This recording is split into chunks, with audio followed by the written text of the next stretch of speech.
Tu te réveilles le matin, tout va bien, et puis tu ouvres ton téléphone.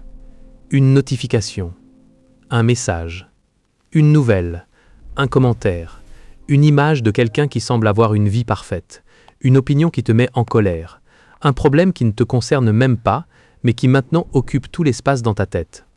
30 secondes, c'est tout ce qu'il a fallu. 30 secondes pour que ta journée bascule, pour que cette paix fragile du matin disparaisse. Remplacée par quoi? De l'agacement, de l'anxiété, de la comparaison, du bruit. Et le pire, c'est que tu n'as rien choisi de tout ça. On vit dans un monde qui veut ton attention. Pas une partie de ton attention. Toute ton attention. Chaque seconde, chaque pensée, chaque émotion disponible. Les algorithmes sont conçus pour ça. Les gros titres sont écrits pour ça. Les conversations sont orientées pour ça. Tout est optimisé pour te faire réagir. Et réagir, c'est l'opposé exact d'être en paix. Il y a une image que j'aime bien. Imagine un lac, parfaitement calme. Tu vois le reflet des arbres, du ciel, des nuages, tout est clair. Maintenant, jette une pierre dedans, des vagues partout. Le reflet se déforme. Tu ne vois plus rien clairement. Le lac, c'est ton esprit. Les pierres, c'est tout ce que tu laisses entrer. Chaque information, chaque opinion, chaque drama. Chaque urgence qui n'en est pas une.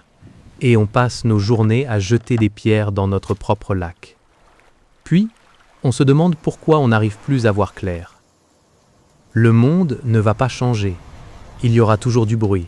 Il y aura toujours des gens qui se disputent sur Internet.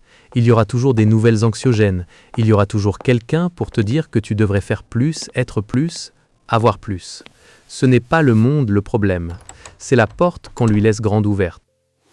Ta paix n'est pas quelque chose que tu trouves. C'est quelque chose que tu protèges. Et protéger, ça veut dire choisir. Choisir ce qui choisir les batailles qui comptent vraiment et lâcher toutes les autres. Pas par indifférence, par clarté. Il y a une question simple qui change beaucoup de choses. Avant de réagir à quelque chose, une nouvelle, un message, une situation, demande-toi, est-ce que ça me concerne vraiment? Est-ce que j'ai un pouvoir dessus? Est-ce que ça mérite l'espace que ça va prendre dans ma tête? La plupart du temps, la réponse est non. Et ce non n'est pas de l'égoïsme, c'est de la sagesse.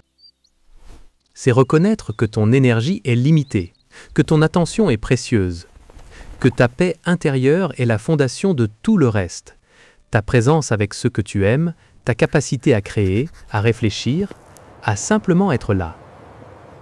Le monde continuera à faire du bruit, mais tu n'es pas obligé d'écouter tout le temps.